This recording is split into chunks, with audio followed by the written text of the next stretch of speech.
Good evening, everyone, and welcome back to another episode of our podcast, Beneath Your Skin. First of all, I want you to notice that I got the title right this time. This is Gaia, crazy and with probably a twin personality born from watching this movie.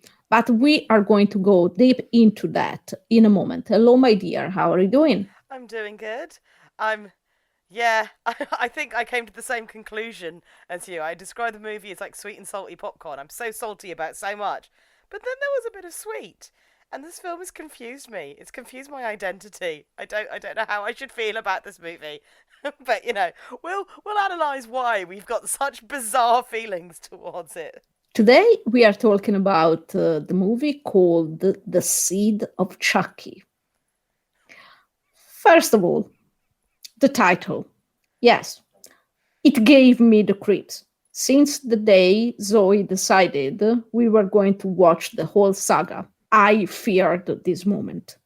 Because honestly, a movie called The Seed of a Doll, it's going to make you think about what you believed you knew about biology and life and how babies are made and things like that. I mean, it did say it was a voodoo pregnancy. So.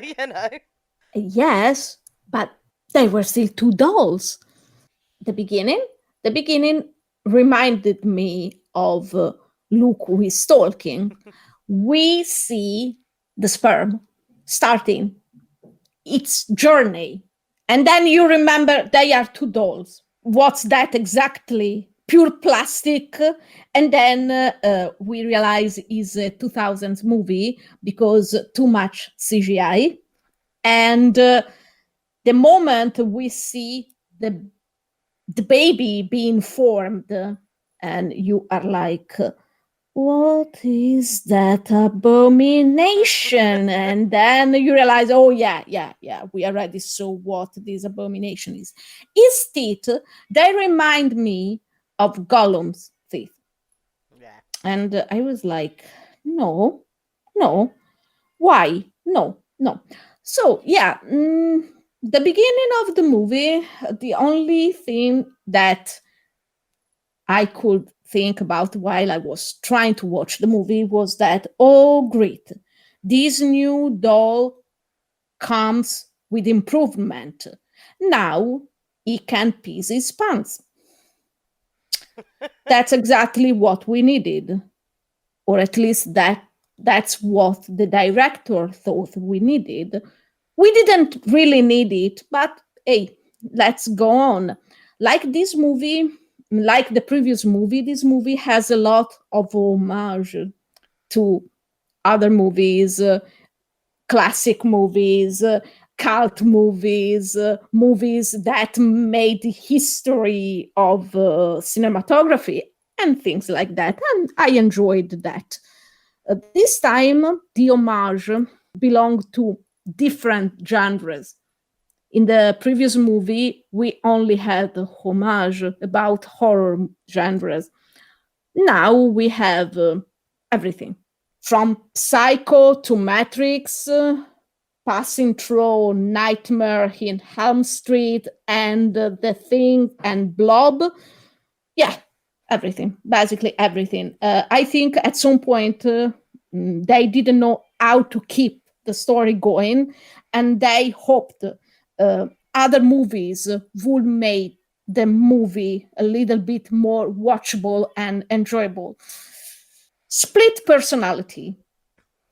The logical part of me is like, no, never again. No, let's destroy this movie and erase its memories from the history of movies.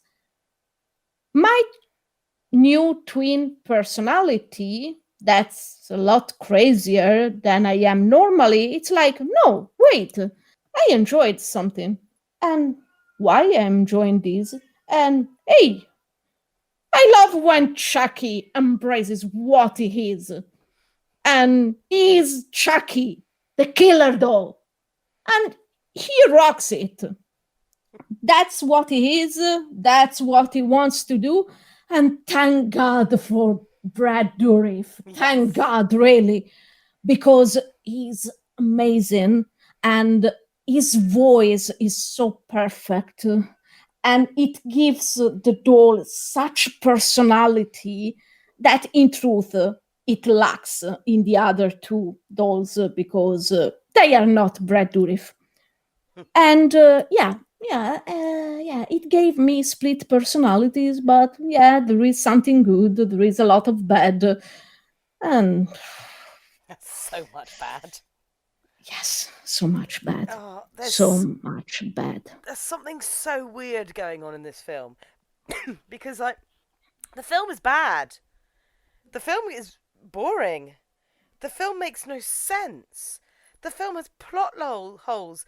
The film has weird scenes that come out of nowhere and adds elements to the mythology that make no sense and doesn't really have a plot. And even then, that doesn't make any sense. And it forgets everything.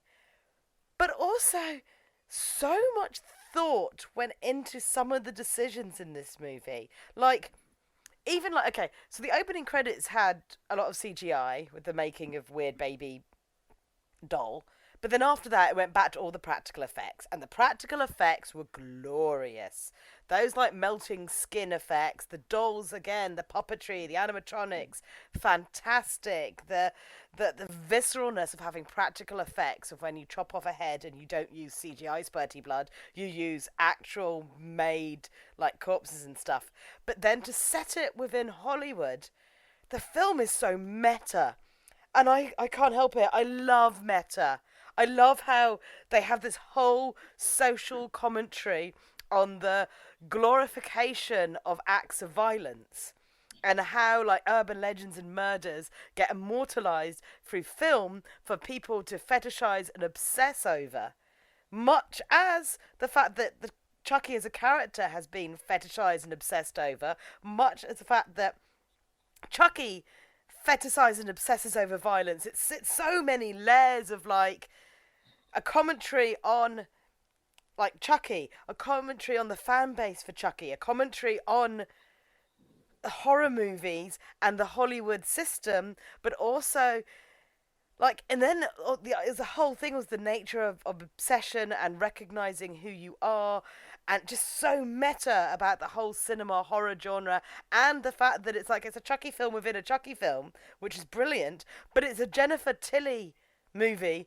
inside Jennifer Tilly movie. So Jennifer Tilly plays Tiffany, and she's brilliant, and she's got some complexities in this. And I actually think I teared up at one point because I felt bad for her, even though she's a freaking murderous doll. But she was trying. Rome wasn't built in a day, and she had real emotion.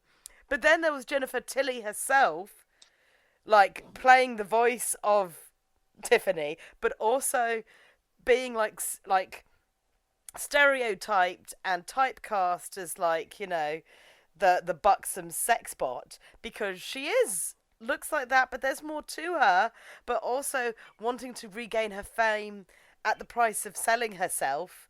But like Tiffany also wants to have more at the price of like destroying everything that is. And it's just like, oh my goodness, this is such an interesting commentary on Jennifer Tilly's career, and the fact that ever since Bound, she's just seen as this like, and even though it's like a fantastic film and she's a great actress, the whole typecasting, but then she came basically like a blow up doll sex symbol, and now she's voicing a doll, a literal plastic doll, like with like who's overly sexualized, and then she overly sexualizes herself, but then by the time she like has her babies and she just wants to be like the mother, I was really interested in her journey. And then you cannot put John Waters in a film without you thinking, bloody hell, that's John Waters. He was the like lord of trash and bad taste cinema. So the film knows that it's in bad taste. And John Waters would never have agreed to be in the film unless the film aligned with his aesthetics and his kind of like his visions of like trash and kind of this vile eroticism, and like, I mean, his films are hard watches, but at the same time there's an aesthetic and there's a type of cinematography, and he's John Waters. He is the creep factor. Like, you know, so to have him in it means this film knows that it's in bad taste and it is trash. And my God, when it's in bad taste, it's in bad taste. And most of those scenes, John Water is like the paparazzi taking pictures of the things that you're going, I do not need to see Chucky masturbating. I do not need to see this. But like, so it knows what it is. And you gotta respect it for the fact that it wasn't trying to be anything apart from a vehicle about exploitation, glorification, self gratification, at like, you know, unchecked like violence and misogyny and craziness. And then we have Glenn Glenda. And when I saw it was voiced by Billy Boyd, I was just like, oh, I love Billy Boyd as a Hobbit. You're little Pippin, sweet little Pippin. And then, and I think he did a great job, because like, it was like just this sweet nurturing thing in this kind of terrifyingly ugly exterior. And yeah, voodoo nonsense like is abound, because obviously like the whole point is that the longer they stay in their bodies, the more human. So they've got plastic skin, but they seem to have human organs. I mean, obviously they can bleed and they can come and they can pee. So inside, all the wiring, and we see when they take off Tiffany's back panel, once you take out the casing, everything inside is essentially human and living. But what I wasn't expecting in this film was a wonderful, interesting commentary on the nature of self-worth and also of gender and identity.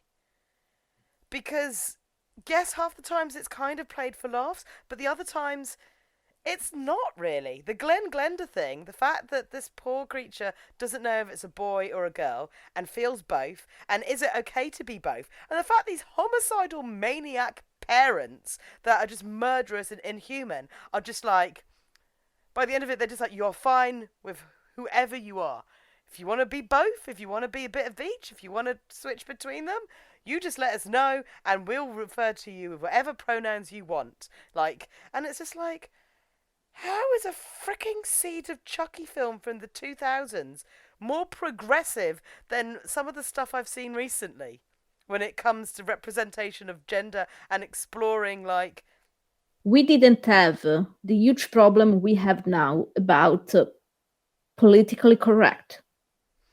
When we were free to write and say whatever the hell we wanted, it was a lot easier, because there were a lot of shitty head people, and they are still around.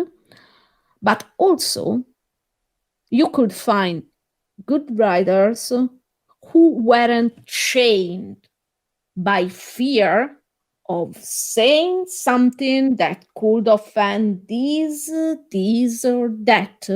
And when you give an author freedom to express themselves, that's exactly when you are going to have a good product. When you chain a writer, an author, whoever in the creative process, you are going to have pieces of people who passes their nerves, their rage, their frustration into what they are working on. So yes, I'm blaming politically correct. I'm also blaming all those people with too much free time in their hands, allowed to spend hours upon hours upon hours on the internet to harass writers and authors because they don't write what these people want. No.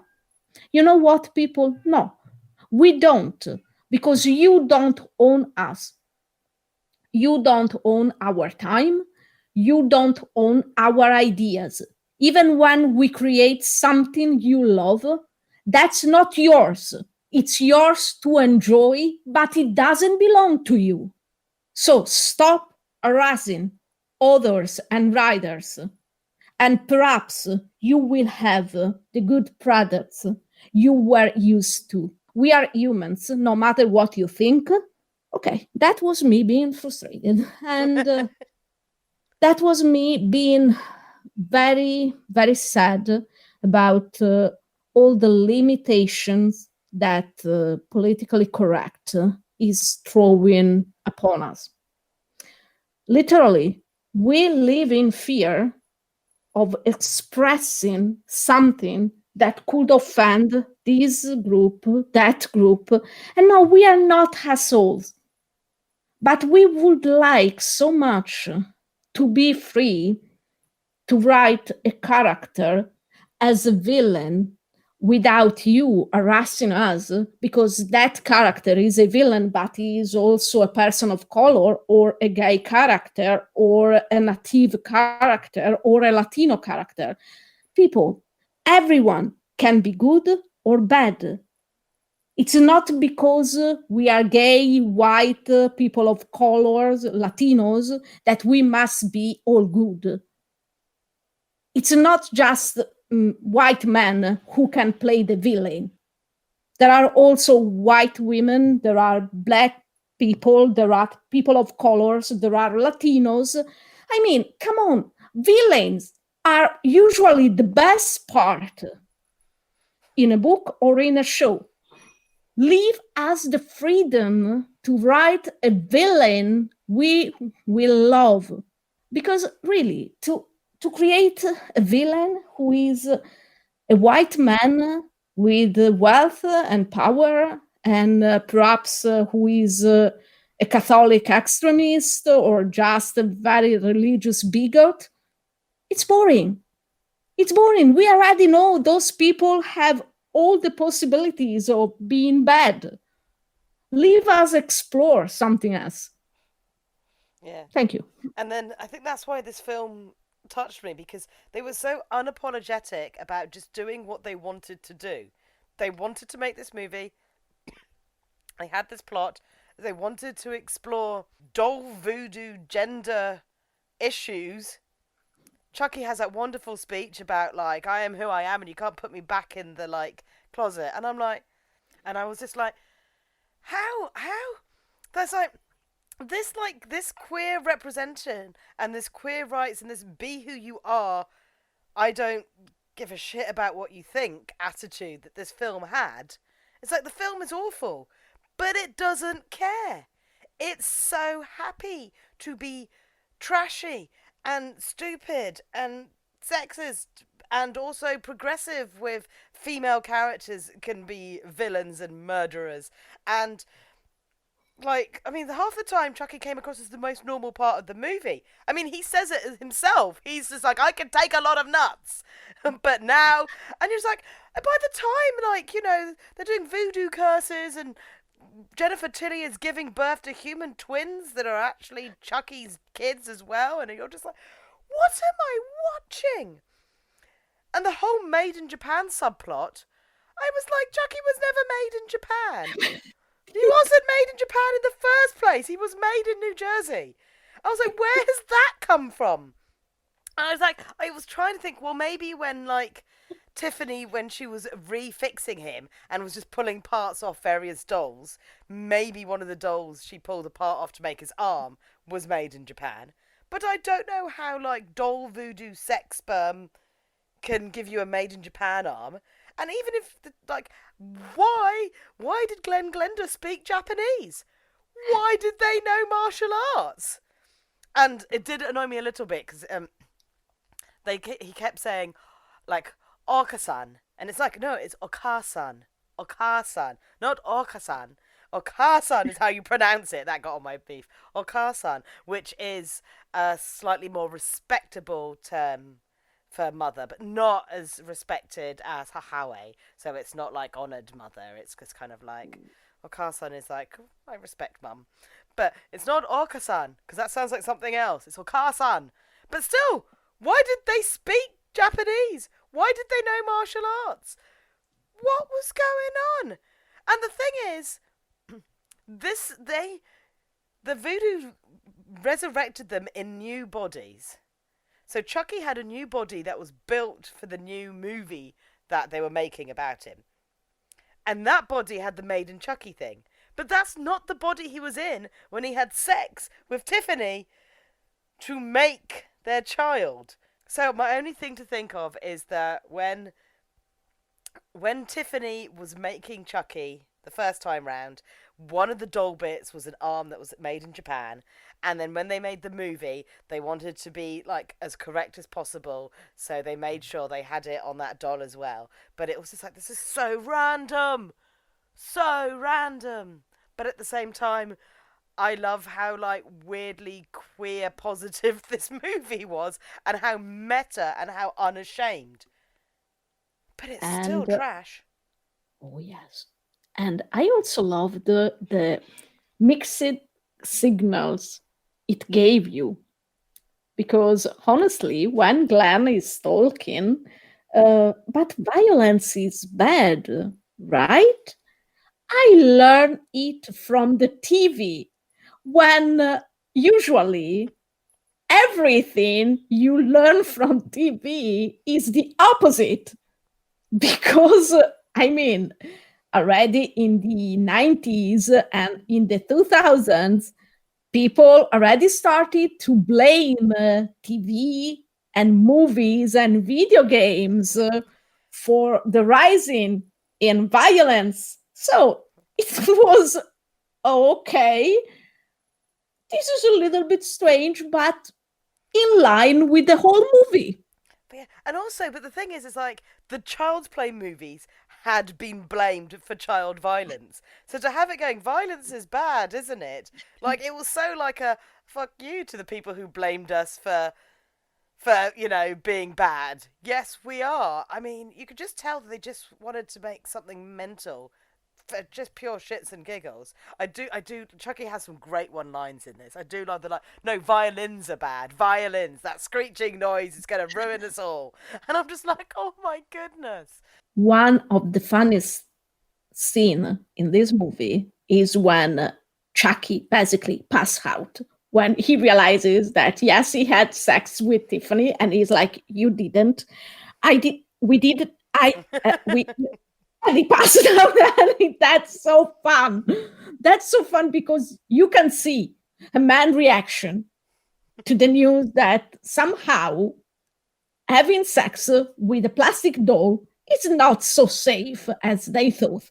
There's so many little layers underneath it that are just pure genius. The fact is the film is unfortunately a bit slow compared to like the other one, and it's not as well paced. And like, even though you need the Jennifer Tilly stuff, her actual plot line of trying to be in a movie wasn't very interesting. And it kind No. of like, and that Red Man character, I just hated him.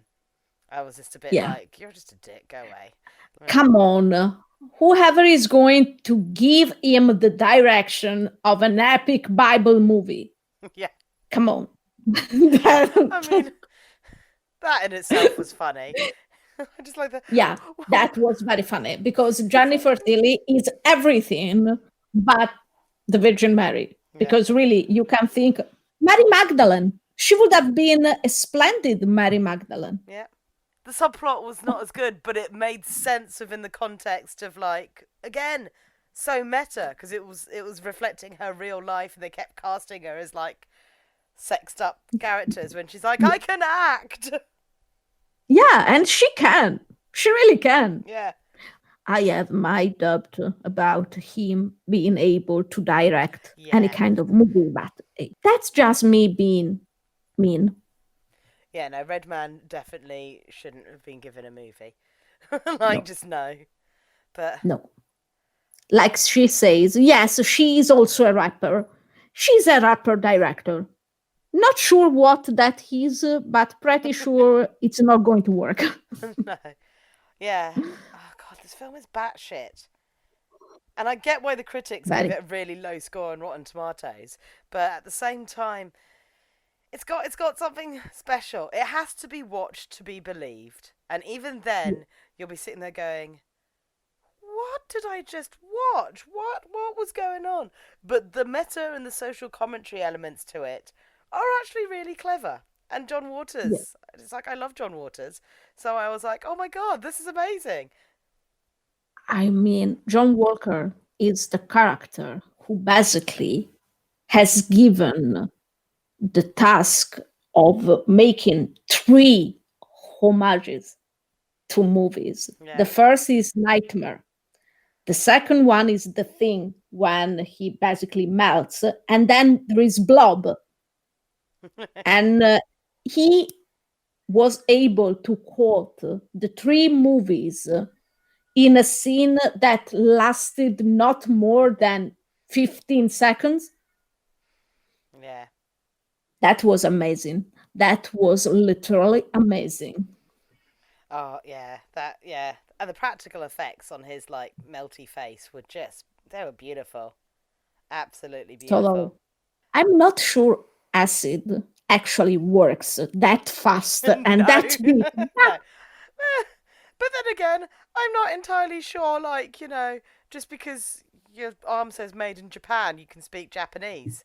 Like you got to learn that from somewhere. It just like Probably, but let's not ask ourselves questions no, we no. will never get the answers for. Yeah, I do have to admit, I do kind of I loved the fact at the end Tiffany got to be like Jennifer Tilly, but I still don't get how did because Glenn and Glenda was Glenda two personalities in one and then managed to split them out between the two babies. But I'm just Yes, like, I. That's the explanation I gave to that. yeah, That they were literally two personalities, two different people into yeah, one body. yeah. I think like Glenn had been kind of basically been in most of control, but there was always a darkness inside, and that was Glenda. And I do like the fact that they went with the female personality is the murder happy kill one, and the male personality is the gentle like sweet soul, because again that subverts the usual expectations of like, oh yeah, boys are dicks and murderers and girls are sweet and innocent. And in this one it was like, no, No, no, it was the no. other way round. And I also like another homage. Glenda is probably based on the Wizard of Oz. Ah, yes, Glenda the Good, Good Witch. the Good Witch, yeah. Not exactly the good witch right now, but No. the bad witch for sure. So yeah, yeah, Yeah. yeah. I liked that too. Well, people, if Zoe doesn't have anything else to say, No, I think I've covered it. thank you for listening. And if you want to say hi, we have a Twitter account at beneath underscore your, a Facebook page beneath your skin, and you can find us on Spotify and Pinecast. Thank you for listening, and bye bye. As always, it's a pleasure, even with this film that has me so torn because it's such a dividing, even in me, it's dividing. But if you want to come and chat to me more, come over to my Twitter at Let Zoe Spoil You. But for now, bye byes.